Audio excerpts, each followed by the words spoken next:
Hello guys, ayan, eto na naman po tayo sa ating aglaw or aglonema. Ito po yung aking red lipstick na aglaw. Ito meron na naman siyang bulaklak. Ayan, oh. Para siyang peace lily, ayun. Tingnan nyo. Parela pala sila, no? Parang peace lily lang din. Ayan, ito po, babawasan ko itong ilalim nito para tumaba. At saka, chine-check ko, baka meron na namang dito, yung mga kumakain ng dahon. Ang paborito nilang kainin yung isa, yung malapad na dahon, pero ito bihira ito eh. Check natin yung isa. Ayan, ito guys, yung paborito nilang kainin. Ewan ko, matamis siguro. Ayan oh. Oh, nagsisimula na naman ito, inubos na oh. Ayan, lalagyan ko ito ng ground coffee at saka minsan yung cinnamon.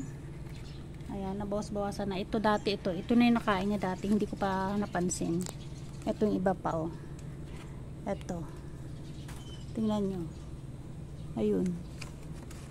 Ayan, oh. Ito yung dati na hindi ko napansin, pero ngayon wala na dahil nilagyan ko na yun ng mga ground coffee. Ayun ang ground coffee ko oh. Ayan, ito lang muna guys. At aalisin ko isa-isa yung kanyang mga ilalim. Ayan, babawasan ko sila ng dahon at lilinisan ko yung kanilang pan. Ayun, yun lang muna guys. Ayan, itong mga ganito po hindi nila kinakain. Itong ating Snow White, saglit itong mga Snow White na to, hindi nila ito kinakain. Ayaw siguro nila. Ayan o, maganda ganda. Alam mo, pinaghalo ko yung red lipstick at saka yung Snow White. Ayun o, maganda rin. Ayan, ito lang guys masasabi ko ngayon.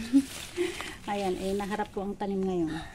Naano ko na kasi ito, nalilimutan ko ng gawin itong tanim dahil sa aking mga pinabibisihan pang ibang mga gamit. Ayan, at saka mga ibang tanim. Ayan, thank you po. Please subscribe, like, and share. Thank you.